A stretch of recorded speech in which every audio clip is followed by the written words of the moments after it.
கிறிஸ்துக்குள் பிரியமானவர்களே, நம்முடைய பிதாவாகிய கடவுளிடமிருந்தும் ஆண்டவராகிய இயேசு கிறிஸ்துவிடமிருந்தும் அனைவருக்கும் கிருபையும் சமாதானம் உண்டாவதாக. ஆமென்.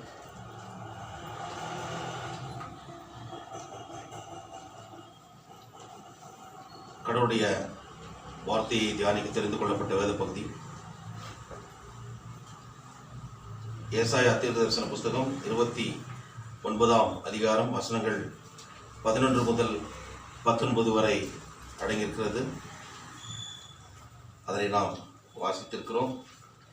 ஆகவே அதில் முக்கியமான வசனங்கள் பார்க்கின்ற போது 11, 12, 13, 14, அப்படியாக 15, 16 இப்படி பார்க்கிறோம். 16 வரைக்குமாய் அதில் மிக முக்கியமான வசனம் என்னென்று பார்க்கின்ற போது 13ஆம் வசனம், இந்த ஜனங்கள் தங்கள் வாயினால் என்னிடத்தில் சேர்ந்து தங்கள் உதடுகளினால் என்னை கனம் பண்ணுகிறார்கள்.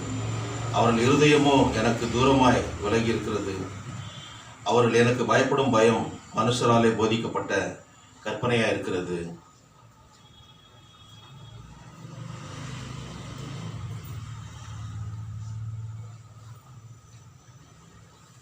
ஆண்டவரை நோக்கி நாம் வேண்டுதல் செய்வோம்.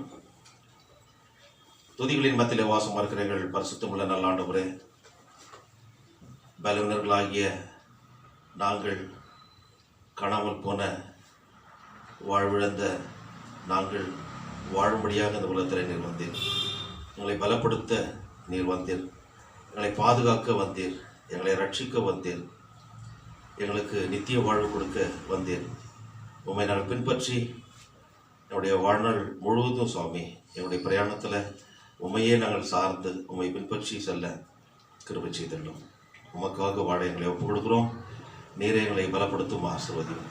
மீட்பர் இயேசு மூலம் ஜெபிக்கிறோம் பிதாவே. ஆமென். கிறிஸ்துக்குள் பிரியமானவர்களே, இந்த நாளின் தியான பகுதிக்கு ஒரு தலைப்பு, பாரம்பரியமா கடவுளின் நியாயப்பிரமாணமா, tradition or the law of God.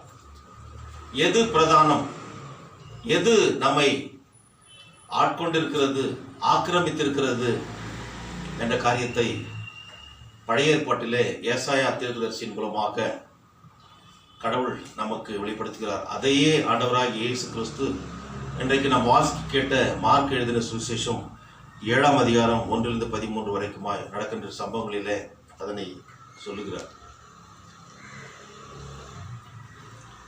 கடவுளுடைய வார்த்தைக்கும் நியாயப்பிரமாணத்திற்கும் செவிசாய்க்காமல் இந்த உலகத்தில் மனம் போன போக்கிலே மக்கள் வாழ்கின்ற போது தங்கள் இஷ்டத்திற்கு வாழ்கின்ற வாழ்க்கை, அப்படி வாழ்கின்ற போது அவர்கள் கடவுளை தொழுது கொள்ளுகின்ற காரியங்கள், கடவுளை மெச்சிக்கொள்ள வேண்டும், அவர் மெச்சிக்கொள்ளத்தக்கதாக அவரை தொழுது கொள்ளுகிறவர்களுக்கும் வெளிப்புறமான பக்தியை செலுத்தி தன்னுடைய சுய சித்தத்தின்படி கடவுளை தொழுது கொண்டு கடவுளுடைய சித்தத்தை மறந்து தன்னுடைய சித்தம் வெளிப்படும்படியாக இந்த உலகத்தில் அநேகர் ஆராதிக்கிறார்கள், பலி செலுத்துகிறார்கள், ஜெபிக்கிறார்கள், கடவுளுக்கு என்று கொடுக்கிறார்கள். இவைகள் எனக்கு அருவருப்பாக இருக்கிறது. It is an abomination before me என்று சொல்லி கடவுள் சொல்லுகிறார். அவர்கள் வாய்களினாலே துதிக்கிறார்கள், உதடுகளினாலே, அது ரொம்ப அழகான வார்த்தை. இந்த ஜனங்கள் தங்கள் வாயினால் என்னிடத்தில் சேர்ந்து தங்கள் உதடுகளினால் என்னை குணம் பண்ணுகிறார்கள், அவர்கள் இருதயமோ எனக்கு தூரமாய் விலகி இருக்கிறது. So outwardly expression, outwardly spirituality, வெளிப்புறமான, இல்லையா, அதாவது மாயமாலமான காரியம் என்று அர்த்தம். அவர்கள் இருதயமோ எனக்கு தூரமாய் விலகி இருக்கிறது, அவர்கள் எனக்கு பயப்படுகிற பயம் மனுஷராலே போதிக்கப்பட்ட கற்பனையா இருக்கிறது. ஸோ அவர்கள் பயப்படுகிறார்கள் என்றால், இன்னைக்கு நிறைய பேர் இந்த ட்ரெடிஷனல் சர்ச்சஸில் பார்க்கும்போது அது சரியானபடி அவங்க காணிக்கை கொடுக்கலன்னா ஓட்டு போட முடியாதுன்றதுதான். அந்த ஒரு பயத்துக்காக வந்துடும். அடுத்து அந்த மாத காணிக்கை அவர்கள் கடவுளுக்கு பயந்து இது ஊழியம், கடவுளுடைய ஊழியம் என்று கொடுக்க அநேகர் தவறுகள், எல்லாரையும் சொல்லவில்லை, அநேகர் வெளிப்புற தோற்றத்திற்கு இந்த காரியங்களை செய்கின்றபடினாலே மிக ஒரு வேதனையான ஒரு காரியமாக கடவுளுடைய சன்னிதானத்தில் அது எடுத்துக்கொள்ளப்படுகிறது. கடவுளின் நியாயப்பிரமாணம், அவர் தம் தீர்க்கதரிசிகள் எல்லாம் கூட ஒரு முழு புத்தகத்தில் எழுதப்பட்டு அது திறந்த புத்தகமாக இப்படி நாம் பார்க்கின்ற பைபிளாக இருந்தாலும் கூட அது புரிந்து கொள்ள முடியாதபடிக்கு சீல் பண்ணப்பட்டிருந்தால் அதனை எப்படி படிப்பார்கள்? அதைத்தான் 11ஆம் வசனத்தில் பார்ப்போம். எப்பேற்பட்டவர்கள், அதாவது தங்களுடைய வாய்களினாலே என்னிடத்தில் சேர்த்து தங்கள் உதடுகளினாலே என்னை கரம் பண்ணுகிறவர்கள், அவருடைய இருதயமோ என்னை விட்டு தூரம் இருக்கிறது என்பவர்கள் வேதத்தை திறந்து படிக்கும் போது அவர்களுக்கு எப்படி இருக்காது? திறந்த புஸ்தகம் தான், ஆனாலும் அது சீல் ஆயிடுக்கும். அதை தான் நாங்கள் முத்திரிக்கப்பட்டது அங்க சொன்ன. ஆதலால் தரிசனம் எல்லாம் உங்களுக்கு முத்திரிக்கப்பட்ட புஸ்தகத்தில் வசனங்களை போல இருக்கும். வாசிக்க அறிந்திருக்கிற ஒருவனுக்கு அதை கொடுத்து நீ இதை வாசி என்றால் அவன் இது என்னால் கூடாது, இது முத்திரித்திருக்கிறது என்பான். வாசிக்க தெரிந்தவனுக்கு, படிச்சவன்கிட்ட நீ கொடுத்து நீ படினா இது சீல் ஆயிட்டு என்னால் படிக்க முடியாதுன்னு சொல்லுவான். அடுத்த வசனத்துல பாருங்க, அல்லது வாசிக்க தெரியாதவனிடத்தில் புஸ்தகத்தை கொடுத்து நீ இதை வாசி என்றால் அவன் எனக்கு வாசிக்க தெரியாது என்பான். ரெண்டு பேருக்கும் ஒரே பதில் தான். காரணம், அது எழுதப்பட்ட திறந்த புத்தகமாக இருந்தாலும் கூட அவருடைய உள்ளம் கடவுளிடத்துல சேராத போது அவர்களுக்கு இதில் இருக்கின்ற ரகசியம், இதனுடைய மகத்துவம் புரிந்து கொள்ள முடியாது. இதைத்தான் அந்த நாட்களிலே யூதாவிலே வாழ்ந்த தென் பிராந்தியமாகிய யூதாவிலே வாழ்ந்த யூதர்கள், இஸ்ரவேலர்கள் செய்தார்கள். எருசலேமில் கூடியிருந்த யூதர்கள். ஆகவே கடவுள் அந்த மக்களை பார்த்து அதாவது நொந்து கொள்ளுகின்ற ஒரு காரியத்தை தான் நீங்க பார்க்கிறோம். Because the sacred scripture or the divine vision, if it seemed to be sealed, then the people cannot see the uniqueness or the efficacy of that scripture. அதனுடைய மகத்துவங்களை பார்க்க முடியாது. சும்மா அது ஒரு புத்தகமா தான். நீ நிறைய பேர் பைபிள் சொசைட்டில இருந்து வாங்கி போயிருக்கோம். சிலர் வீட்டுகளில் எல்லாரும் ஆளுக்கு ஒரு பைபிள் வச்சுக்கோங்க, ஆனா புதுசா இருக்கும். திறந்து படிக்கும்போது நான் ஒவ்வொரு முறையும் அது எடுத்து படிக்கும்போது புதுசா இருக்குது எனக்கு. ஒவ்வொரு ஏற்கனவே படிச்ச காரியங்களாக இருந்தாலும் கூட புதியதாக அப்படி நாம் அதனை பருக வேண்டும், அதனை உட்கொள்ள வேண்டும். It is a delicious food. கடவுளுடைய வார்த்தை கிடைத்தற்கரிய அமிழ்து, அப்பேற்பட்டதை நாம், அதாவது கிடைத்தற்கரிய ஒரு பொக்கிஷத்தை நாம் வைத்திருக்கிறோம் என்பதை நாம் மறக்கக்கூடாது. அதனை நாம் பயன்படுத்துகின்ற போதுதான் கடவுள் நம்முடைய மனக்கண்களை அவர் திறப்பார். கிறிஸ்துக்குள் பிரியமானவர்களே, இது எப்படி இருக்கிறது என்றால், இந்த அதாவது 12ஆம் வசனத்தில் பார்க்கும்போது படித்தவனும் சரி படிக்காதவனும் சரி இங்க அவர்களுக்கு தெரிகின்ற ஒரு காரியம் என்ன என்றால், அவர்களால் புரிந்து கொள்ள முடியாது. அதுல என்ன இருக்கிறது என்பதை புரிந்து கொள்ள முடியாது. வெளித்தோற்றத்திற்காக ஆராதனைகளும் பலிகளும் சடங்காச்சாரங்களும் நிறைந்த ஒரு காரியத்தை இந்த மக்கள் செய்தார்கள் என்று சொல்லி ஏசாயா தீர்க்கதரிசன புஸ்தகத்துல 1ஆம் அதிகாரத்துல நீங்கள் பார்க்கின்ற போது, 1ஆம் அதிகாரம் 1 to 9 வசனம் வரைக்கும் பார்க்கின்ற போது அவர்கள் எப்படி வாழ்ந்தார்கள் என்று சொல்லி சுருக்கமாக சொல்லியிருக்கார்கள். அதுல பாருங்க, இந்த ஏசாயா 1ஆம் அதிகாரத்துல பாருங்கள், சில வசனங்களை நான் சொல்லுகிறேன். 2ஆம் வசனம், வானங்களே கேளுங்கள், பூமியை செவி கொடு, கர்த்தர் பேசுகிறார். நான் பிள்ளைகளை வளர்த்து ஆதரித்தேன், அவர்களோ எனக்கு விரோதமாய் கலகம் பண்ணினார்கள். ஆரம்பத்திலே இருக்கு பாருங்க, ஏசாயா புத்தகத்துல 2வது வசனத்திலேயே அவர்கள் கலகம் பண்ணினார்கள். பிள்ளைகளை போல பெற்றெடுத்து வளர்த்தார் கடவுள். ஆனால் அவர்கள் கடவுளுக்கு விரோதமாக கலகம் பண்ணினார்கள். அடுத்து பாருங்க, மாடு தன் எஜமானையும் கழுதை தன் ஆண்டவனின் முன்னனையும் அறியும், இஸ்ரவேலோ அறிவில்லாமலும் என் ஜனம் உணர்வில்லாமலும் இருக்கிறது என்கிறார். ஐயோ, பாவமுள்ள ஜாதியும் அக்கிரமத்தால் பாரம் சுமந்த ஜனமும் பொல்லாதவர்களின் சந்ததியும் கேடு உண்டாக்குகிற புத்திரமா இருக்கிறார்கள். கர்த்தரை விட்டு இஸ்ரவேலின் பரிசுத்திற்கு கோபம் உண்டாக்கி பின்வாங்கி போனார்கள். என்ன அப்படி பட்சம் போனா ரொம்ப வேதனையா இருக்கும். எவ்வளவு மோசமா நடந்திருக்கிறாங்களே. ஆகினால்தான் இவர்கள் செய்கின்ற எந்த காரியத்தையும் நான் விரும்புவதில்லை என்று சொல்லி ஏசாயா 1ஆம் அதிகாரம் 10ஆம் வசனத்திலிருந்து தொடர்ந்து நீங்க படிச்சீங்கன்னா 23ஆம் வசனம் வரைக்குமாய், நீங்கள் செய்கின்ற உங்களுடைய காணிக்கை எனக்கு அருவருப்பாக இருக்கிறது, உங்களுடைய பலிகள் நான் ஏற்றுக்கொள்ள மாட்டேன், அது எனக்கு வேதனையாக இருக்கிறது, அவமானமாக, அது எனக்கு it is an abomination before me என்று சொல்லி கடவுள் சொல்கிறார். அதனை ஏற்றுக்கொள்ள மாட்டேன், நீங்கள் செய்வதெல்லாம் இட் இஸ் அ வெயின், அது ஒரு பிரயோஜனம் இல்லாத ஒரு காரியமாக இருக்கிறது என்று சொல்லி கடவுள் அதனை அவர்கள் செய்கின்ற காரியத்தை பார்த்து நோந்து கொள்ளுங்கள். கிறிஸ்துக்குள் பிரியமானவர்களே, so God never anticipates outwardly expression or the spirituality from us. உள்ளார்ந்த கடவுளை நேசிக்கின்ற ஒரு தன்மை வருகின்ற போது தான் கடவுள் அதை விரும்புகின்ற ஒரு ஆண்டவராக இருக்கிறார். இல்லை என்றால் அது அவருக்கு ஒரு அருவருப்பான ஒரு காரியமாக இருக்கிறது. இங்கே இப்படி மக்கள் தங்கள் மனம் போன போக்கிலே வாழ்கின்ற ஒரு நிலைமைக்கு யார் காரணம் என்று நினைக்கிறீர்கள்? அதாவது ஒரு நாட்டில் ஒரு தலைவன் சரியில்லை என்றால், தலை சரியில்லைன்னால் வாரம் சரி இருக்காது. வால்னு சொல்லும்போது யாரு? ஆமா, if the head is not proper or good, even subjects will not perform, they will follow suit. அவனையே பின்பற்றி செல்வார்கள். ஆனால் நம்முடைய தேசத்துல வித்தியாசமான ஒரு அனுபவங்களை பார்க்கிறோம் இல்லைங்களா? கிறிஸ்துவுக்குள் பிரியமானவர்களே, ஒவ்வொரு தேசங்களிலும் கொடூரமானவர்கள் வருகிறார்கள். அந்த மக்கள் அந்த நிலைமையை பின்பற்றி ஆக வேண்டும் என்று சொல்லி பலவந்தம் பண்ணப்படுகிறார்கள். இன்றைக்கு ஆப்கானிஸ்தானில் நடக்கின்ற சம்பவம் உங்களுக்கு தெரியும். தலிபான் அவர்களை வலுக்கட்டாயமாக நெயில் பாலிஷ் போட்டிருந்தா என்ன பண்றோம்? வரல வெட்டுறான். சரியத்தில் அப்படியே போட்டிருக்கோம், அதில் குப்பை தொட்டியா சொல்லு பாருங்க.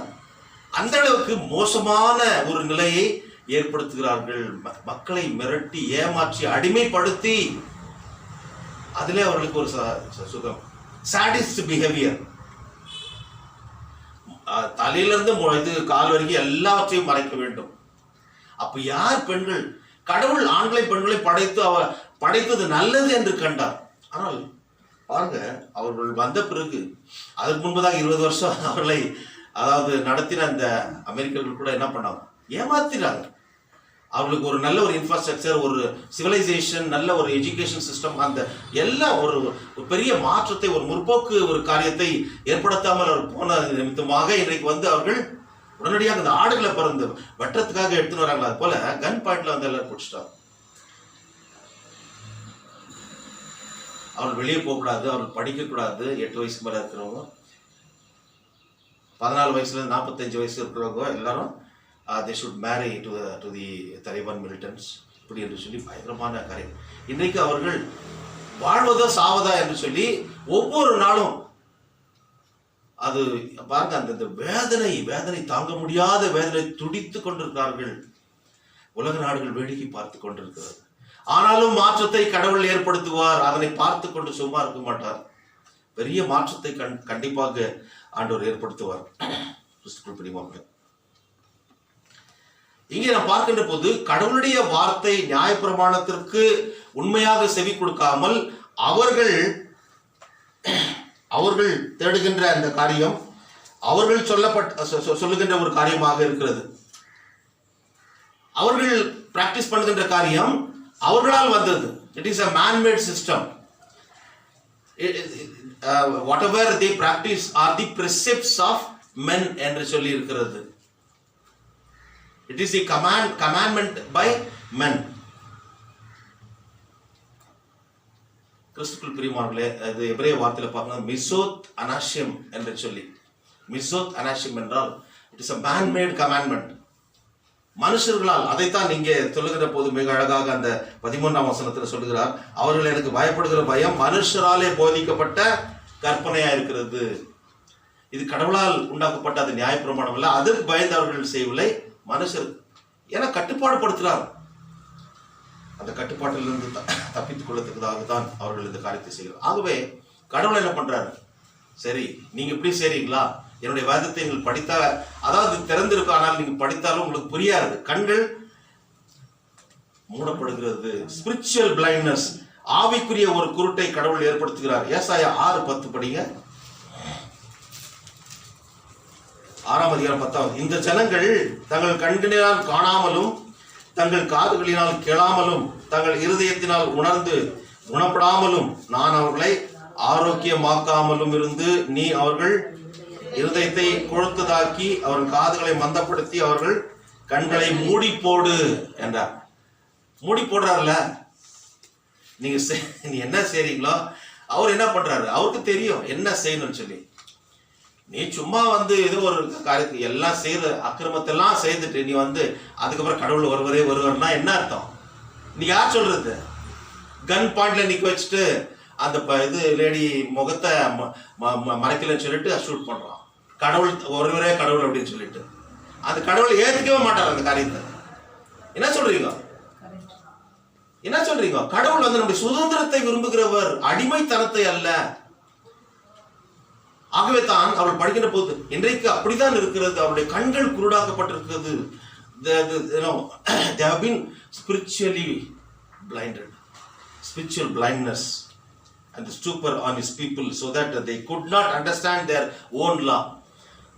என்ன சொல்லப்பட்டிருக்கிறது கடவுளுடைய நியாயப்பிரமாணம் என்பதை அவர்களால் படித்து புரிந்து கொள்ள முடியாதபடி கண்கள் கடவுள் குருட்டாக்கி போட்டிருக்காரு என்று சொல்லி இந்த காரணங்களை கூட நாம் பார்க்கிறோம். கிறிஸ்துவுக்குள் பிரியமானவர்களே, இந்த காரணங்களாலே கடவுள் தன்னை இந்த மக்களிடத்திலிருந்து தன்னை விலக்கி கொள்ள அவர் விரும்புகிறார். இவங்களது எதுக்கு, இவங்களுக்கு அந்த இடத்த விட்டு போயிட்டா நல்லா இருக்கும் அப்படின்னு சொல்லிட்டு கடவுள் என்ன பண்றாரு, அவர் he wanted to make make a distance between these people and God.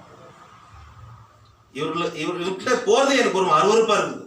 இவங்க செய்யற காரியம், இவங்க சொல்றது ஒண்ணு செய்யறதே ஒண்ணு. இவங்களுக்கு அந்த பயம் இல்லை. இந்த பயம், அவர்களுக்கு இருக்கின்ற பயம் மனுஷனால போதிக்கப்பட்ட ஒரு கற்பனையா இருக்கிறது என்று சொல்லி கிறிஸ்துவுக்குள் பிரியமானவர்களே, பரிசுத்த தேவனின் சித்தத்திற்கு விரோதமாக வெளிப்பாடாக இந்த காரியங்கள் இருக்கிறது. It's clear that the fear that emanates from these people is not on account of their fear in God, but it is the culmination of the directions issued by the human command. மனுஷனால் போதிக்கப்பட்ட அது கற்பனையா இருக்கிறது. ஆகையினால தான் அவர்கள் சில காரியங்கள் செய்யலன்னா உயிர் போயிடும், ஷூட் பண்ணிடுவாங்களோ, இல்லை வாளில் வெட்டி போட்டுருவாங்களோ, இல்லை ஏதோ ஒரு விதத்துல, இல்லை ஹிட்லர் பண்ண மாதிரி அந்த கேஸ் சேம்பர்ல போட்டு கொண்டுடுவாங்க. உயிர் பயம் இல்லை. நம்முடைய தேசத்துல கூட இந்த காரியம் இருக்கிறது. பேருக்கு தான் வேற இல்லைங்களா? பேருக்கு தான் வேற. அது நமக்கு தெரியும் எப்பேற்பட்டவர்கள் ஆண்டு கொள்கிறார்கள் என்று சொல்லி. கிறிஸ்துவுக்குள் பிரியமானவர்களே, இது கடவுளின் நியாய பிரமாணத்தினால வந்த பயம் அல்ல, மாறாக மனுஷரால் போதிக்கப்பட்ட கற்பனையா இருக்கிறது.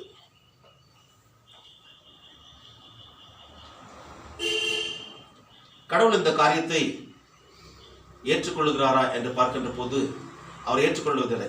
இவர்கள் என்னுடைய நியாயப்பிரமாணத்தை விட்டு இவர்கள் தூர போகிறார்கள் என்று தெரிந்தவுடனே கடவுள் என்ன பண்றார், அவர்களை விட்டு போக ஆரம்பிக்கிறார். அவர்களை விட்டு போக ஆரம்பிக்கும் போது இவர்களுக்கு கடவுளுடைய குணாதிசயத்தை பற்றி தெரிய வாய்ப்பு இல்லாமல் போகிறது.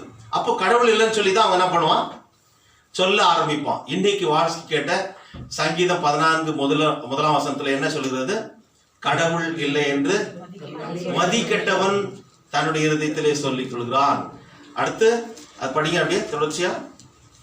கடவுள் இல்லை என்று மதிக்கெட்டவன் தன்னுடைய இருதயத்தில் சொல்லிக் கொள்கிறான். அவர்கள் தங்களை கெடுத்து அருவருப்பான கிரியைகளை செய்து வருகிறார்கள், நன்மை செய்கிறவன் ஒருவரும் இல்லை.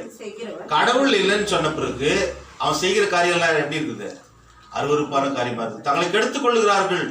ஏன்னா என்ன கண்ட்ரோல் பண்றதுக்கு there is no supreme being, நானே பெரியவன் என்ற ஒரு மமதை வந்து விடுகிறது இல்லையா, அந்த திமிர் வந்து விடுகிறது, அந்த அகங்காரம் வருகிறது. இன்னும் நம்ம புரிஞ்சுக்கிற இதுல தான் சொல்றேன் நான். என்ன யாரும் கேட்க முடியாது. ஆனால் கடவுள் இருக்கிறார், அண்ட சராசரத்தை படைத்த தெய்வம். ஆனால் இப்படி கடவுளுக்கு விரோதமாக அவருடைய நியாய பிரமாணத்தை விட்டு மனுஷர் சொல்லுகின்ற அந்த கற்பனைகளை கை கொண்டு அதன்படி வாழ்கிறவர்கள் கடவுள் இல்லை என்று சொல்லுகிறார்கள். அவர்கள் எப்பேற்பட்டவர்கள் என்று சொல்கிறார்கள், அவர்கள் மதிக்கட்டவர்கள். they are fool. The fool says that there is no God. ஆகவே கிறிஸ்துவுக்குள் பிரியமானவர்களே, இன்றைக்கு நாம் வாசிக்க கேட்ட சுவிசேஷ வாக்கியத்தில் பார்க்கிறோம். இங்கே 7ஆம் அதிகாரம் 1-13 யூதர்கள் பாரம்பரியத்துக்கு அதிக முக்கியத்துவத்தை கொடுத்தவர்கள். இங்க சொல்ற காரியம் இவங்கெல்லாம் இஸ்ரவேலர் யாரு? யூதர்கள். யூதாவில் வாழ்ந்தவர்களுக்கு யூதர், ஜூஸ் என்று சொல்லி வந்தது. நார்த் ப்ராவின்ஸ்ல வாழ்ந்த இஸ்ரேலைட்ஸ் ரெண்டா பிரிஞ்சது. முதல்ல யுனைடெட் கிங்டமாக இருந்தது, அதன் பிறகு ரெண்டாவது பிரிந்தது யூதா நாடு, இன்னொரு பக்கம் இஸ்ரேல் நாடு என்று சொல்லி. வடக்கு பகுதி இஸ்ரேல், சதர்ன் ரீஜன் இஸ் யூதா. அதில் இருக்கிறவங்களை யூதர்கள் என்று சொன்னார்கள், இந்த பக்கத்தில் இருக்கிறவர்களுக்கு இஸ்ரவேலர்கள் என்று சொன்னார்கள். இவருடைய சந்ததியில வந்தவர்கள் தான் புதிய ஏற்பாட்டில் பார்க்கிறோம். பரிசேயர்கள், சதுசேயர்கள், செலோத்தே, வேத பாரகர்கள், இவர்கள்லாம் அந்த செக்டேரியன் குரூப். அதன் பிறகு வருகிறதை என்ன பார்க்கிறோம், எல்லாம் பிரிவு, இந்த பிரிவு, அந்த பிரிவு, இந்த பிரிவு, இப்ப இருப்பாங்க டெனாமினேஷன். அதே போல இதே பெரிய ஒரு வேதனையாக இருக்கிறது. இந்த பிரிவினாலேயே, இதுல இருக்கின்ற இந்த ஹைரார்கினாலேயே அம்பேத்கர் கிறிஸ்துவ மதத்திற்கு வரவில்லை. அதை நான் சொல்றேன். அது பிறகு இல்லை என்றால் கண்டிப்பாக அவர் ஆண்டவராக இயேசு கிறிஸ்துவை அதிகமாக நேசித்தார், ஒரு கிறிஸ்துவத்துக்கு வந்து. இங்கே இருக்கின்ற இந்த அதாவது பல தரப்பட்ட டெனாமினேஷன் நிமித்தமாக அவர் வேதனைப்பட்டார். அதே நேரத்தில் அங்கே இருக்கின்ற ஹைரார்கி போப் அவர் சொல்றதுதான் எல்லாம் கேட்கணும். அப்போ இருந்த நிலைமை, அவர் புரிந்து கொண்ட நிலைமை, இவர்களெல்லாம் பார்த்து தான் என் மக்களை மக்களாக ஏற்றுக்கொள்ளுகின்ற, அடிமைகளாக ஏற்றுக்கொள்ளுகின்ற, அதாவது ஐ born as a Hindu, but it is my destiny, but I will not die as a Hindu because I have an option என்று சொல்லி இந்த ஸ்கிரிப்சர் தான் என்னை பிரித்தது. அது என்ன இந்த ஸ்கிரிப்சர் என்று பார்க்கின்ற போது அங்கே அந்த அதாவது அங்கே பிரிக்கப்படுகின்ற ஒரு காரியத்தை என்ன பார்க்கிறோம் இல்லையா? இந்த ஸ்கிரிப்சர்ல என்ன போடப்பட்டிருக்கிறது, மனுஷன் அவர்கள் பிறப்பை வைத்து பிரிக்கிறார்கள். பிராமணா, சத்ரியா, வைஷ்யா, சூத்ரா என்று சொல்லி 4 பிரிவாக அந்த social system, caste system, based on the caste system, they stratify the birth of each and every one. நான் உயர்ந்தவன் தாழ்ந்தவன் என்று சொல்லி பிரிக்கிறீர்களே எங்கள் மக்களை. அம்பேத்கர் சொன்ன காரியம், நாங்கள் தலித்துகள் என்று சொல்ற அந்த ஸ்ட்ராட்டிஃபிகேஷன்ல வரவே இல்லை, அந்த வட்டத்துக்குள்ளாக இல்லை அவர்கள். சூத்ரா என்று பார்க்கின்ற போது கூட அவர்களை அடுத்து தான் தலித் என்று வருகிறார்கள். தள்ளப்பட்டவர்கள், அவர்கள் மக்களே இல்லை என்று நினைக்கின்ற அளவுக்கு அவர்கள் நொறுக்கப்பட்டார்கள். யார் செய்தது? இது ஸ்கிரிப்சர். அது எது? மனுஸ்மிருதி மற்றுமா இருக்கின்ற அதெல்லாம் ஓரல் ட்ரெடிஷன். இங்கே கூட இவர்கள் செய்த காரியம் என்ன? இந்த ஓரல் ட்ரெடிஷன் வைத்துக்கொண்டு இவர்கள் அதாவது மனுஷரால் போதிக்கப்பட்ட பயம் என்று சொல்லி இங்கே நம்ம பார்க்கணும். ஆனால் இது அதே நேரத்தில் இங்கே பார்க்கின்ற போது மார்க் எழுதின சுவிசேஷம் 7:1-13 யூதர்கள் பாரம்பரியத்துக்கு அதிகமாக இடம் கொடுவார். அதாவது ட்ரெடிஷன் ஆஃப் தி எல்டர்ஸ் என்று இவர்களை சொல்லுவார்கள். பாரிசீஸ், சதுசீஸ் அவர்களெல்லாம் யார் என்று பார்க்கின்ற போது they are great scholars, interpreters of the scripture and the law teachers. அவங்களுக்கு சொல்லணுமா பாருங்க, scholars, interpreters of scripture and law teachers என்று சொல்லுவோம். நாங்கள் தெரியும், எல்லாமே எங்களுக்கு தெரிஞ்சவன் சொல்லி. வேதத்தை அறிந்தவன் எனக்கு எல்லாம் தெரியும் என்று சொல்லுகிறவன் அவன் கண்டிப்பாக அவன் ஒன்றும் தெரியாதவன் என்று தான் அர்த்தம். ஏனென்றால் அது ஒரு சமுத்திரம். ஆகவே கடவுளை அவ்வளவு எளிதாக புரிந்து கொள்ள முடியாது, கடவுளுடைய வார்த்தையை அவ்வளவு எளிதாக புரிந்து கொள்ள முடியாது. ஆனால் இவர்கள் இந்த காரியத்தில் எல்லாத்தையும் தெரிந்து கொண்டவர்கள், நாங்கள் பாண்டித்யம் பெற்றவர்கள் என்று சொல்லி மக்களை அடிமைப்படுத்தினார்கள். பழைய ஏற்பாட்டில் சொல்லப்பட்ட அந்த 13 பார்க்கும்போது மனுஷால் போதிக்கப்பட்ட கட்டளைகளை ஆர் கற்பனை, the human commandments are the precepts of men என்பது யூதர்கள் கொண்டு வந்த முன்னோர்களுடைய பாரம்பரியத்தை குறிக்கிறது. அதுதான் இங்க 3வது வசனத்தில் நாம் பார்க்கிறோம். புதிய ஏற்பாட்டில் பாருங்க, மத்தேயு 7:3 வசனம். யூதர் அனைவரும் முன்னோர்களின் பாரம்பரியத்தை கை கொண்டு இங்க ஒரு பிரச்சனை வருது. அவங்களுடைய சீஷர்கள் கை கழுவாம சாப்பிடுறாங்க. உடனே அவங்க பிடிக்கிறாங்க. என்ன சொல்றாங்க? ட்ரெடிஷனா நான் எல்லாருமே கை கழுவிதான் சாப்பிடுவோம், உங்களுடைய சீஷர்கள் அதாவது கை கழுவ மாட்டாங்களே. அவங்க ஒரு நல்ல எண்ணத்துக்காக சொல்ல, அதாவது இந்த அது கிளீன்லினஸ் இல்லை, இதனால நோய் வரக்கூடாது அதனால சொல்றதுக்காக சொல்லியிருந்தா அப்ரிஷியேட் பண்ணலாம். ஆனா அதுக்காக இல்லை, இது தன்னுடைய பாரம்பரியத்துக்கு விரோதமானது, தங்கள் முன்னோர்களால் பின்பற்றப்பட்ட பாரம்பரியத்துக்கு விரோதமானது என்று சொல்லி கை கழுவாம சாப்பிட்றாங்களே, இது நியாயமா?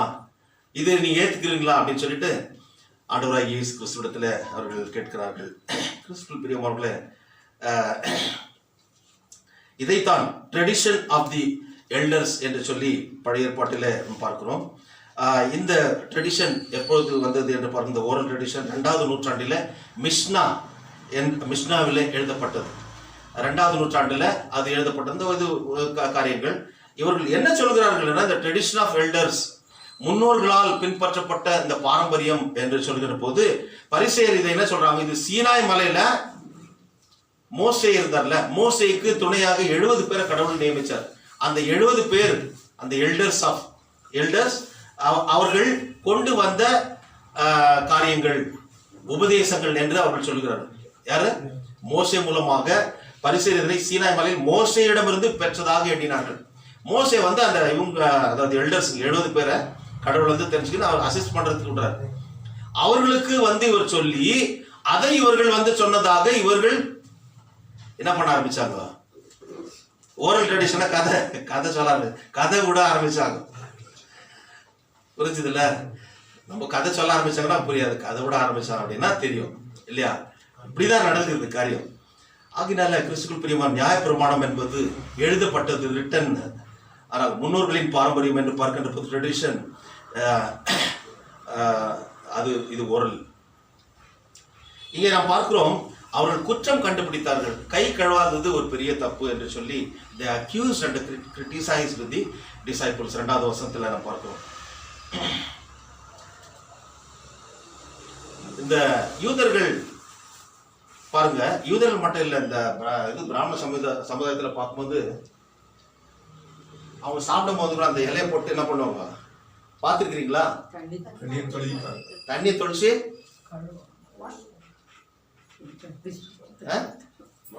வாஷ் பண்ணிட்டு என்ன பண்ணுவாங்க, இப்படி தொளிச்சுட்டு வருவாங்க. அது நீங்களாம் அப்சர்வ் பண்ணிக்கிறீங்களா என்பது தெரியல.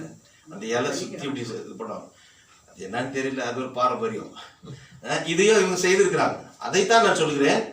இவர்கள் இங்க பாருங்க, அந்த ஸ்டேட்மெண்ட் போடும்போது, ஏனெனில் பரிசேயர் முதலிய யூதர் அனைவரும் முன்னோர்களின் பாரம்பரியத்தை கை கொண்டு அடிக்கடி கையை கழுவினால் ஒழிய சாப்பிட மாட்டார்கள். கையை கழுவாம சாப்பிட்டது யாருடைய தப்புன்னு கேட்கிறார். 4ஆம் வசனத்துல, கடையிலிருந்து வரும்போதும் ஸ்நானம் பண்ணாமல் சாப்பிட மாட்டார்கள். அப்படியே செம்புகளையும் கிண்ணங்களையும் செப்பு குடங்களையும் மனைகளையும் கழுவுறது இல்லாமல் வேறு அநேக ஆசாரங்களையும் கொண்டு வருவார்கள். ஆசாரம், ரொம்ப ஆசாரம்னா யாருன்னு சொல்லுவாங்க? பிராமணன்ஸ் தான் சொல்லுவாங்க. இவங்க கூட எல்லாம் செய்திருக்காங்க. எல்லாம் அங்க சென்ட்ரல் ஏசியாலேருந்து வந்தவங்க இவங்க கூட. யாரு? நாடோடிகள் தான் இவங்களும். யாரு? ஆரியன்ஸ்.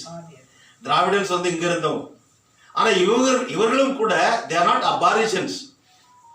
இந்த நாட்டின் சொந்த பூர்வ குடிகள் என்று சொல்ல முடியாது. இங்க இருக்கின்ற மலைவாழ் மக்கள் அவர்கள் தான்.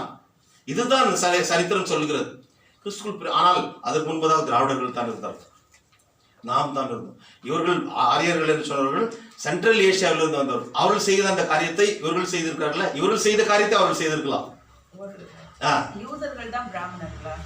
அப்படி சொல்ல முடியாது.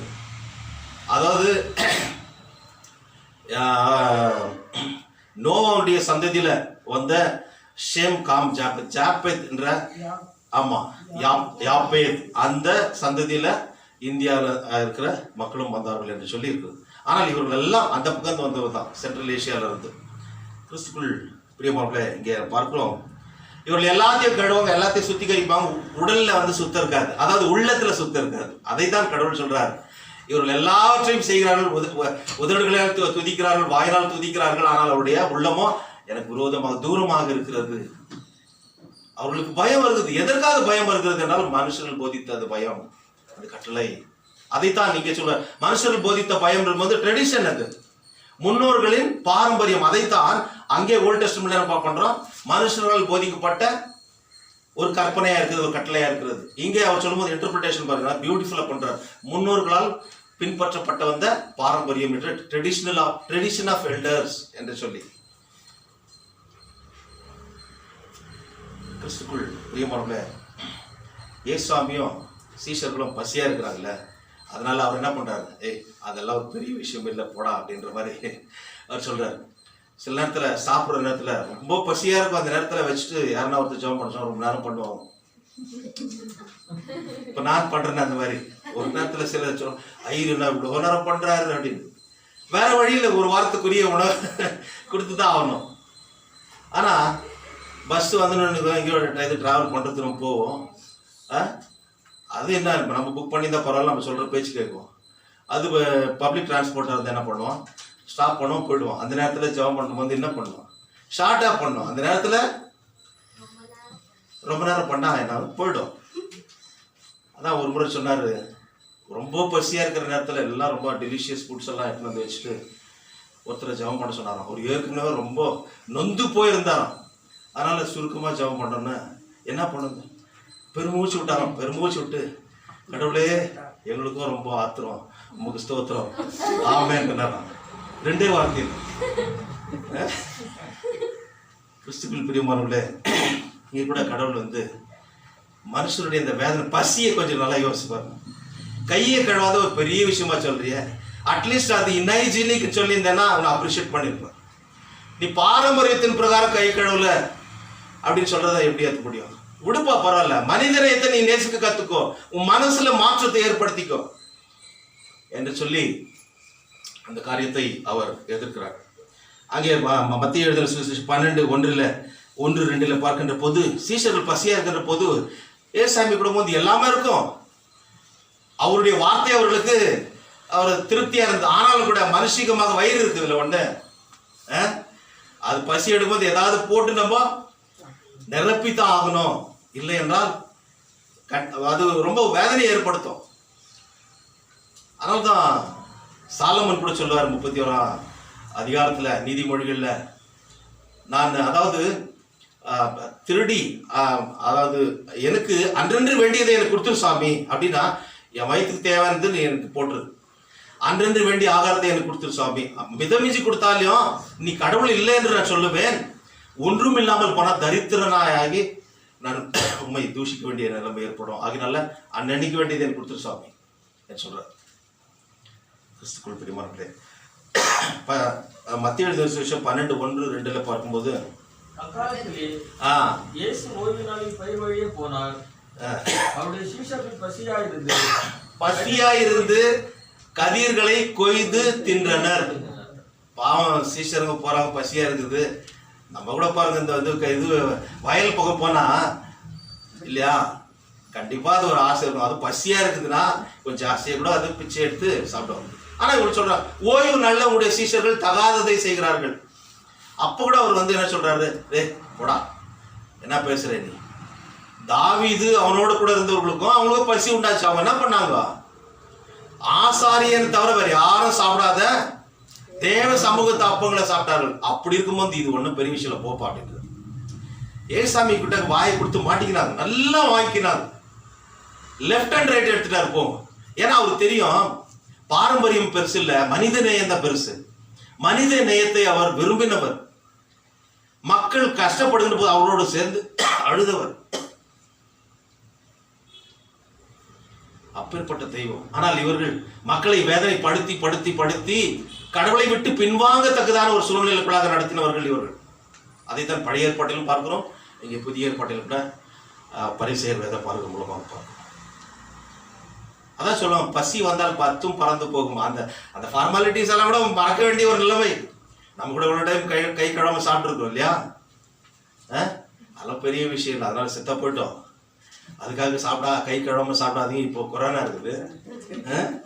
ஆகினால அதை நாம் உணர்ந்து நம்ம சாப்பிட வேண்டியது இருக்கிறது.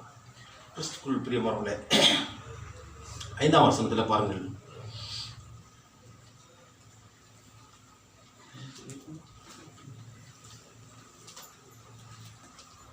ஐந்தாம் வசனம் படிங்க. அன்றைய ஓய்வு நாட்களில் ஆசாரியர்கள் தேவாலயத்தில் ஓய்ந்திராமல் ஓய்வு நாளை வேலை நாளாக்கினாலும் குற்றமில்லை. 7ஆம் அதிகாரம் 5ஆம் வசனம். அப்பொழுது அந்த பரிசேயர் வேதபாரகர் அவரை நோக்கி, உம்முடைய சீஷர்கள் பாருங்க, சீஷர்கள் முன்னோர்களின் பாரம்பரியத்தை மீறி ஏன் கை கழுவாமல் சாப்பிடுகிறார்கள் என்று கேட்டார்கள். அவர் சொல்றார் 6ஆம் வசனத்தில், அவர்களுக்கு அவர் பிரதித்திரமாக, இந்த ஜனங்கள் தங்கள் உதடுகளினால் என்னை கனம் பண்ணுகிறார்கள், அவர்கள் இருதயமோ எனக்கு தூரமா இருக்கிறது. சேம் வசனம் இல்ல, ஏசாயா சொல்ற அந்த வார்த்தை 13ஆம் வசனம் இங்க இருக்கிறது என்று சொல்றார். ஏசாயா அதைத்தான் நல்லா சொல்றாரு அப்படின்றது பாருங்க. இந்த காரியத்தை அந்த 7ஆம் வசனத்தை மனுஷருடைய கற்பனைகளை உபதேசங்களாக போதித்து மனுஷருடைய கற்பனைகளை உபதேசங்களாக இங்க இன்னும் அழகாக சொல்றாரு இல்லைங்களா?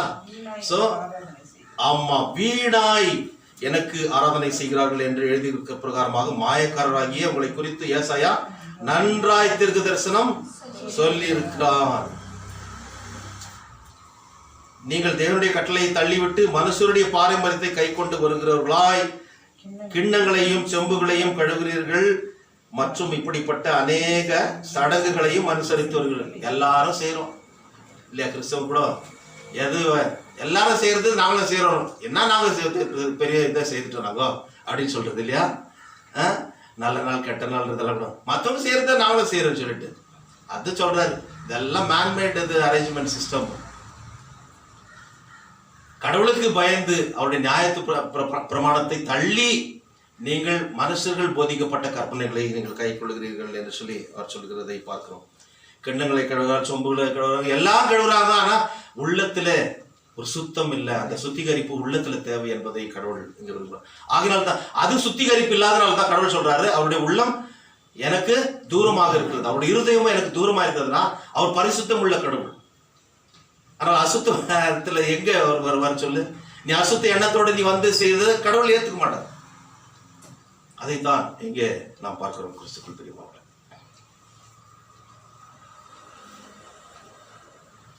ஏசாயா 29:13 பாருங்கள். இந்த ஜனங்கள் தங்கள் வாயினால் என்னிடத்தில் சேர்ந்து தங்கள் உதடுகளால் என்னை கனம் பண்ணுகிறார்கள், அவர்கள் இருதயமோ எனக்கு தூரமாய் விலகி இருக்கிறது. 13 ஓகே. அவர்கள் இருதயமோ எனக்கு தூரமாய் விலகி இருக்கிறது, அவர்கள் எனக்கு பயப்படுகிற பயம் மனுஷராலே போதிக்க. அந்த வசனமும் அங்கே நம்ம ஏற்கனவே வாசிக்க கேட்ட அந்த காரியத்திலே இருக்கிறது. கிறிஸ்துவுக்குள் பிரியமானவர்களே,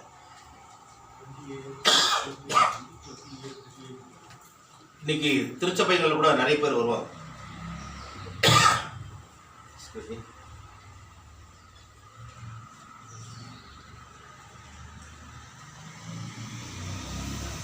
நிறைய திருச்சபைகள்ல ஆண்டவரை தொழுதுக்கு வரும்போது ஒரு சோஷியல் கேதரிங்கா இருக்குது இல்லையா? வராங்க, கடவுளை உண்மையா தொழுதுக்கிற ஒரு காரியமா இருக்குதா?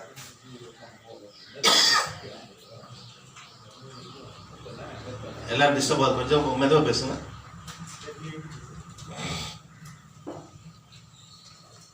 ஒரு சோஷியல் கேதரிங்காக இருக்கிறது. இன்றைக்கு உண்மையாக ஸ்பிரிச்சுவல் கேதரிங், ஸ்பிரிச்சுவல் செலிப்ரேஷன் என்பது ஒரு அரிய காரியமாக இருக்கிறது.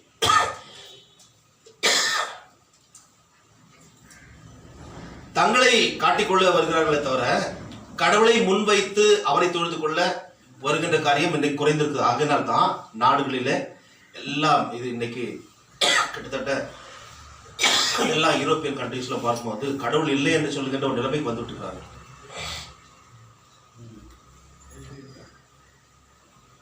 நம்முடைய தேசத்தில் கூட ஏன் வளரல? கிறிஸ்தவ உண்மையான கிறிஸ்தவனா இருந்தா, அவரை பின்பற்றி செல்லுகின்ற ஒரு சீஷனாக இருந்திருந்தால் இந்த இது பர்சன்டேஜ் வந்து அதிகமா கண்டிப்பா போயிருக்க முடியல. நீங்க நிறைய திருச்சபையில இது வந்து ஒரு சோஷியல் கேதரிங்கா தான் இருக்குது. கிறிஸ்துவுக்கு பிரியமானவர்களே, உள்ளார்ந்த மனதோடு தொழுது கொள்கின்ற காரியத்தை பார்ப்பது கிடையாது. வந்து உட்காரம் பிசிக்கலா they'll present in the church, உள்ளமா எங்கெங்கயோ அலைஞ்சுன்னு இருக்கும்.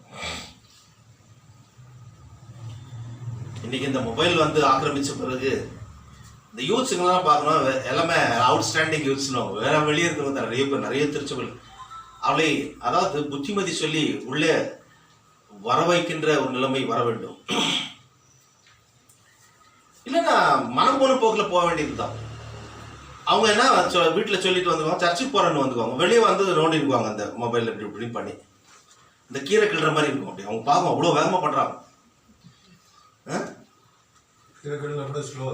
கீரை ஆமா, இது ரொம்ப வேகமாக கிள்றாங்க. அதுல வந்து நிறைய இதெல்லாம் போடும் போல, பாய்சன் எல்லாம் போடும். கிறிஸ்துக்குள் பிரியமானவர்களே, ஆகவே இந்த ஓரல் ட்ரெடிஷன் எப்படியாக மனுஷர்களை பாதித்திருக்கிறது என்று பார்க்கின்ற மனுஷர்கள் ஏற்படுத்தின அந்த பாரம்பரிய முன்னோர்கள் என்று பாரம்பரியம் பார்க்கின்ற போது யூதர்கள் வேதத்தினை போல பல சட்டங்களை அவர்கள் வகுத்து வைத்திருந்தார்கள். 613 சட்டங்கள் அவர்கள் வைத்திருந்தார்கள். அதுல 365 எதிர்மறை சட்டங்கள், 248 நேர்மறை சட்டங்கள். இதெல்லாம் பின்பற்ற வேண்டும், இதெல்லாம் பின்பற்றக்கூடாது என்று சொல்லி 613 சட்டங்கள். இது வேதத்தில் இல்லாதது. ஒரு நல்லா யோசிச்சு பாருங்க. அப்போ இதே போலதான் இவங்க சொல்றாங்க தலிபான் கூட. அது எதுல எழுதப்பட்டிருக்கிறது? மக்களை வேதனைப்படுத்துகின்ற காரியத்துல அவர்கள் இப்படியெல்லாம் இந்த காரியங்கள்லாம் எழுதுகிறார்கள். அதனுடைய முன்னோர்கள் பின்பற்றின காரியம். ஆனால் நியாயப்பிரமாணத்தில் இருக்கிறதா? அப்ப பாரம்பரியம் முக்கியமா, உனக்கு நியாயப்பிரமாணம் முக்கியமா என்று கடவுள் எதிர்பார்க்கிறார். நீ பாரம்பரியம் வேண்டும் என்றால் அது மனுஷனால் ஏற்படுத்தப்பட்டது, அழிந்து போகக்கூடியது. நியாயப்பிரமாணத்தை நீ கை கொள்ளுகின்ற போது என்னை பின்பற்றுகிறாய், அதனை நான் ஏற்றுக்கொள்கிறேன் என்று சொல்கிறார். இவைகள் வேதத்தில் இல்லாத காரியங்கள். இந்த பாரம்பரிய மனித சட்டங்களினாலே அவர்கள் மக்களை பிரித்தனர், தள்ளிவிட்டனர், அடிமைப்படுத்தி கொடுமை செய்தனர், ஏராளமான அதாவது வரிகளை விதித்தனர். எல்லாம் பாருங்க, இந்த மக்கள் எல்லாம் பல வேதனைகளை அனுபவித்தவர்கள். அம்பேத்கருடைய விஷயத்தை நான் ஏற்கனவே சொன்னேன். இந்த சடங்குகள் எல்லாம் எப்படி இல்லைன்னா எல்லா மக்களும் வந்திருப்பார்கள். எல்லா மதத்திலும் இருக்கிறது. இந்து மதத்துல, கிறிஸ்துவ மதம் என்று சொல்வது யூத மார்க்கத்தில். ஆனால் கிறிஸ்துவ மதம் என்று சொல்கின்ற போது மார்க்கத்தை ஆண்டவர் ஏற்படுத்தினார், மதத்தை ஏற்படுத்தவில்லை. ஆனால் இங்கே கூட பிரிவினைகள், டெனாமினேஷன் என்று பிரிந்து இதுல ஹைரார்கி என்று வந்த பிறகு அது அநேகருக்கு ஒரு பெரிய தடைக்கல்லாக இருக்கிறது. becomes a stumbling block for many people. கிறிஸ்துவுக்குள் பிரியமானவர்களே, 10ஆம் வசனம் 12ஆம் வசனம் படிங்க. 10, 11, 12 இங்க இன்னொரு விஷயத்தை போடப்பட்டிருக்கிறது. அதை நாம் படித்து முடிப்போம். இல்ல, மார்க் 7. எப்படி எனில் உன் தகப்பனையும் தாயையும் கனம் பண்ணுவாயாக என்றும் தகப்பனையாவது தாயாவது நிந்திக்கிறவன் கொல்லப்பட வேண்டும் என்றும் மோசே சொல்லியிருக்கிறாரே. நீங்களோ ஒருவன் தன் தகப்பனையாவது தாயாவது நோக்கி உனக்கு நான் செய்யத்தக்க உதவி எது உண்டோ அதை கொர்பான் என்னும் காணிக்கையாக கொடுக்கிறேன் என்று சொல்லிவிட்டால் அவனுடைய கடமை தீர்ந்தது என்று சொல்லி அவனை இனி தன் தகப்பனுக்காகவாது தன் தாய்க்காவது யாதொரு உதவியும் செய்ய ஒட்டாமல் நீங்கள் போதித்த உங்கள் பாரம்பரியத்தினால் தேவசனத்தை அவமாக்குகிறீர்கள். இது போலவே நீங்கள் மற்றும் அநேக காரியங்களையும் செய்கிறீர்கள் என்று சொன்னார். இதுல இன்னொரு முக்கியமான ஒரு காரியத்தை இங்கே நாம் பார்க்கிறோம். 10ஆம் வசனத்துல பார்க்கின்ற போது உன் தாயையும் தகப்பனையும் கனம் பண்ணுவாயாக. இது எந்த கட்டளை? இது 10 கட்டளையில 4th commandment. நீ நன்றாய் இருப்பதற்கும் பூமியிலே நெடுநாள் இருப்பதற்கும் உன் தகப்பனையும் தாயையும் கனம் பண்ண வேண்டும் என்று சொல்லி இங்கே இருக்கிறது. கிறிஸ்துக்குள் பிரியமானவர்களே,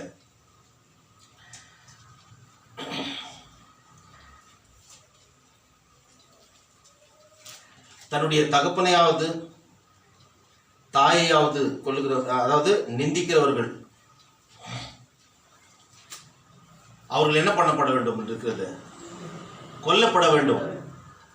யாத்திராகமம் 21:17 அந்த ரெஃபரன்ஸ் இருக்குது. வீட்டில் போய் படிச்சுக்கோ. இன்னைக்கு சாதாரணமா சொல்றாங்க. என்ன சொல்றாங்க? என்ன ஏன் பெத்த சொல்றாங்களா? நிறைய குடும்பத்துல, ஒருவேளை உங்க குடும்பத்துல சொன்னா கொஞ்சம் வித்தியாசமா இருக்கும். பெரிய குடும்பத்துல பிறந்தவங்க எல்லாம் கேட்டிருக்காங்க. பல கஷ்டங்களை அனுபவிக்கும் போது என் குடும்பத்துல என் கூட பிறந்தவங்க மொத்தம் எல்லாம் சேர்த்து 14 பேர் என்னோட சேர்த்து ஏன் பெத்த? அடுத்து பெத்தல சோறு போடு, வேலை வாங்கி கொடு. அப்போ இது நிந்திக்கிறது தானே. இது டேய் பெத்து படிக்க எல்லாம் உங்களுக்கு துணிமணியெல்லாம் வாங்கி கொடுத்து படிக்க வச்சோம், எங்களால் முடிஞ்சதை செய்தோம், நீ முயற்சி பண்ணடா, நீ நல்லா படி. அண்ணாதுரை கூட அறிஞர் அண்ணா ஒரு பெரிய அறிஞர், கிரேட் ஸ்காலர், ஒரு சாதாரண ஸ்கூல்ல படிச்சவர் தான். ஒரு அழகான வார்த்தை அவரே சொல்ற, சேற்றில் முளைத்த செந்தாமரை. இப்ப இருக்கிற இந்த செந்தாமரை, இந்த தாமரை சொல்ல, அவர் சேற்றில் முளைத்த செந்தாமரை. ஒரு இக்கட்டான ஒரு ஏழ்மை நிலையிலிருந்து உயர்ந்த மாபெரும் தலைவர், பெரிய அறிஞர். அப்போ பெற்றோர்களை நொந்து கொள்வதனால இது பிரயோஜனம் இல்லை. அவளை கனம் பண்ண வேண்டும் என்று சொல்லி பழைய ஏற்பாடுல இருக்குது, நிந்திக்கிறவர்கள் கொல்லப்பட வேண்டும் என்று சொல்லி. இன்னைக்கு எவ்வளோ பேர் அப்படி பார்த்தா எவ்வளோ பேர் கொல்லப்பட வேண்டும்? அதுலேருந்து கூட கடவுள் வந்து ஒரு கிருபையினாலே காப்பாற்றி வருகிறார். அவர்கள் திருந்த வேண்டும். தலிபான் கையில் இருந்தா அங்கேயே ஷூட் பண்ணி போட்டுருவான். ஒருவேளை இதில் கூட மாற்றத்தை ஏற்படுத்துவான் பொழுது. ஆணை சொன்னால் பரவாயில்ல, பெண் இது அதாவது பெண்ணை சொன்னால் பரவாயில்ல, ஆணை சொன்னால் ஷூட் பண்ணிவிடுவாங்க. ஏன்னா பெண்களை அவர்கள் ஒரு அபாமினேஷன், ஒரு ஓமன், பேட் ஓமனை தான் கெட்ட ஒரு சகுனமாக, கெட்ட ஒரு இது நிலையதாக பார்க்கிறார்கள். பிள்ளைகள் பெற்றோர் கடமையை செய்ய தவற பண்ணும் ஒரு காணிக்கையை பற்றி இங்க சொல்லப்பட்டிருக்குது. என்ன அது பேர்? கொர்பான். கொர்பான்னா என்ன? தமிழ்ல தேவர் பணம் என்று சொல்லி. அதாவது பெற்றோர்கள் வயசு ஆகும்போது அவர்களை கனம் பண்ண வேண்டும். நிறைய பேர் என்ன பண்றாங்க, இந்த அதுக்கு பதில் இது என்ன, இது இந்த ஓரல் ட்ரெடிஷன்ல என்ன சொல்லப்பட்டது? மனுஷர் போதிக்கப்பட்ட கற்பனை. இதுல என்ன சொல்றதுன்னா, நீ ஒரு பணத்தை எடுத்துன்னு போயிட்டு நீ காணிக்கை கொடுத்துட்டா நீ உங்க அப்பா அம்மாவுக்கு செய்ய வேண்டிய அவசியம் இல்லை, அவங்களுடைய கடமை செய்ய வேண்டிய அவசியம் இல்லை. You can escape, you are relieved from this responsibility. ஏன்னா கேவலமான காரியம் இல்லை, ஹோம்ல போடுறாங்க. கரெக்டா சொன்ன, அதான் சொல்ல வந்தேன் நான். அண்ணன் சொல்லிட்டாரு, இன்னைக்கு ஓல்டேஜ் ஹோம்ல இருந்து போய் போடுறாங்க. இவ்வளவு வேதனையா இருக்கு. நம்ம பெற்றெடுத்த தகப்பனும் தாயும் குழந்தைகளை போல ஆயிரம் வயசான காலத்துல. உனக்கு எல்லா வசதியும் இன்றைக்கு பெற்றிருக்கிறது என்றால் அவர்களை அவமானப்படுத்தத்தக்கதான ஒரு நிலைமைக்குள்ளாக இந்த சட்டம் நடத்துகிறது என்றால் அந்த சட்டம் எதற்கு? அப்ப அந்த பாரம்பரியத்துக்கு நீ முக்கியத்துவம் கொடுக்குறீ. கடவுளுடைய நியாயப்பிரமாணத்தை நீ மறக்கின்ற போது நீயும் போக வேண்டிய நிலைமை உன் பிள்ளை பார்த்துக்கலாம். அதான் நடக்குது. தன்வினை தன்னை சுடும். இதுல தமிழ்ல பார்க்கின்ற அறமை கோடு கொர்பான் என்பது தேவர் பணம் என்று சொல்லி, அதை கடவுளுக்கு என்று சொல்ல. இல்லைன்னா என்ன பண்ணுவாங்க, ஏன் ப்ராப்பர்ட்டியில டெம்பிளுக்குன்னு ஒரு எழுதி வச்சிடறேன், தேவாலயத்துக்குன்னு எழுதி வச்சிடறேன்னு சொல்லி நிறைய பேர் எழுதுவாங்க. இன்னைக்கு நிறைய அப்படி இருக்குது. அப்படி இந்திய கலாச்சாரத்தில் கூட அப்படி இருக்கிறது. ஏனென்றால் எல்லாம் அந்த கலாச்சாரமெல்லாம் அப்படி இருந்து வந்துதான். Central Asia property dedicated to temple. கிறிஸ்துக்குள் பிரியமானவர்களே, பெற்றோரை ஏமாற்றி தன்னுடைய சொத்துக்களை வாங்கி அவர்களை பராமரியாமல் போனால் இந்திய தண்டனை சட்டத்தில் கூட அவருடைய சொத்துக்களை மறுபடியும் பறித்து கொண்டு பெற்றோர்களுக்கு கொடுக்கின்ற ஒரு சட்டம் இருக்கிறது. அதாவது பாருங்க, The Maintenance and the Welfare of Parents and Senior Citizen Act 2007. நீங்க வேணா போய் பாருங்க. அதுல என்ன போடப்பட்டிருக்குது? Makes it a legal obligation of children to provide for their elderly parents. அவளை கனப்படுத்த வேண்டும். Abandoning whom is a criminal offense. அவளை கைவிட்டு விடுவது ஒரு குற்ற செயல் என்று சொல்லி. ஆகவே ஒருவேளை சிலர் என்ன பண்ணுவாங்க, நல்லா பெற்றோர்களை இது பார்த்து என்ன பண்ணுவாங்க, அந்த நோட்டில் சைன் வாங்கிக்குவாங்க. இது இல்லையா, பாண்ட் பேப்பரில் சைன் வாங்கிட்டு கடைசியில் என்னமா எல்லாம் வாங்கிட்டேன்னா என் பேர் டிரான்ஸ்ஃபர் பண்ணிக்கிறேன். அதுக்கப்புறம் அவங்களுடைய ரியாக்ஷன் வித்தியாசமாக இருக்கும். பிள்ளைங்களுக்கு எழுதி கொடுத்துட்டாங்களே, இங்கே வச்சிருந்தா பிரயோஜனம் இல்லை, ஓல்டேஜ் ஹோம் இந்த ஹோட்டல், அதுக்கு மகிழல்லம் சொல்லுவாங்க. எது? Old age happy home. ஆனால் துன்பமாக தான் இருக்கிறார்கள். அதாவது ஜெயிலில் கூட 3 வேளை சாப்பாடு கிடைக்கல, ஆனால் தன்னுடைய குடும்பத்தை விட்டு வந்து விடுகிறார்கள். அதுதான் தண்டனை. பெற்றோர்களும் கூட வயதான காலத்தில் அவர்கள் அங்கே கொண்டு போய் விடுகின்ற போது அவர் படுகின்ற வேதனையை தாங்க முடியாது. நான் போய் கேட்டு அவரிடத்துல பேசுகின்ற போது அவர் வேதனைப்பட்டுகிறார்கள். எவ்வளவு பேர் யாருமே சந்தோஷமா இருக்கிறான்னு யாரும் சொல்ல, வேதனையோடு தன்னுடைய கருத்துக்களை பதிவு செய்கிறார்கள். கிறிஸ்துவுக்குள் பிரியமானவர்களே, இந்த கொர்பான் ஒரு மகளின் கடமையை செய்ய தடுக்கின்ற ஒரு தடைக்கலாக இருக்கிறது. இது பிள்ளைகளின் கடின இருதயத்தை பெற்றோர்களுடன் தொடர்பு இல்லை என்பதை தெரிவிக்கின்ற ஒரு காரியமாக இருக்கிறது. மேன்மேட் சிஸ்டம், மனுஷனால் வந்த ஒரு கற்பனையா இருக்குது. அந்த பயத்துல தான் என்ன பண்றான், பொன்னாடி பேசி கேட்டு என்ன பண்றான், எத்தனை போயிட்டு மகன் அப்பா அம்மா வெண்பு விட்டு வந்துடுறான். கடைசியில் யார்? இவங்களும் போகணும், இவங்க பிள்ளை பார்த்துட்டு இருக்குதுல்ல. ஆகவே முன்னோர்களின் பாரம்பரியம் ஒரு தடைக்கல்லாக இருக்கிறது நம்முடைய ஆவிக்குரிய வாழ்க்கைக்கு. கடவுளுடைய வார்த்தை நியாயப்பிரமாணம் என்பது நம்முடைய வாழ்க்கையை நித்திய லோகத்திற்கு கொண்டு செல்லுகின்ற ஒரு படிக்கல்லாக இருக்கிறது. So tradition is a stumbling block and the law of God is a stepping stone. இந்த வாசிக்கட்ட நிருபவாக்கியத்தில் 5:26-27 பார்க்கின்ற போது கடவுள் கூட திருவசனத்தினால் தன்னுடைய திருச்சபையை என்ன பண்றாரு? தன் மனவாட்டியாகிய திருச்சபையை தூய்மைப்படுத்தி சுத்திகரித்து பரிசுத்தமாக்கினார். திருச்சபையை எதனால அவர் சுத்திகரிக்கிறார்? வசனத்தினால், திருவசனத்தினாலே. ஆகவே கடவுளுடைய வார்த்தை தான் நம்மை இந்த உலகத்துல செம்மையானவர்களாக, உண்மையானவர்களாக, சன்மார்க்க ஜீவியத்துல ஜீவிக்க அது உதவி செய்கிறது. இல்லை என்றால் இன்னைக்கு தலிபானுடைய நிலைமை, ஆப்கானிஸ்தானுடைய நிலைமை தான் எல்லா நாடுகளிலும் ஏற்படும். அங்கே பார்த்த அந்த சந்தோஷத்தில், அதாவது எல்லா தீவிரவாதி உலகத்தில் இருக்கிற தீவிரவாதி திக்குமுக்காடி போயிட்டாங்க. அவ்வளோ சந்தோஷம் அவங்களுக்கு. ஆனால் நாள் வரும், காட் இஸ் இன் கண்ட்ரோல். அவர் கண்டிப்பாக ஒரு மாற்றத்தை ஏற்படுத்துவார். ஆக பிரியமானவர்களே, கடவுள் வார்த்தை என்பது நித்தியமானது.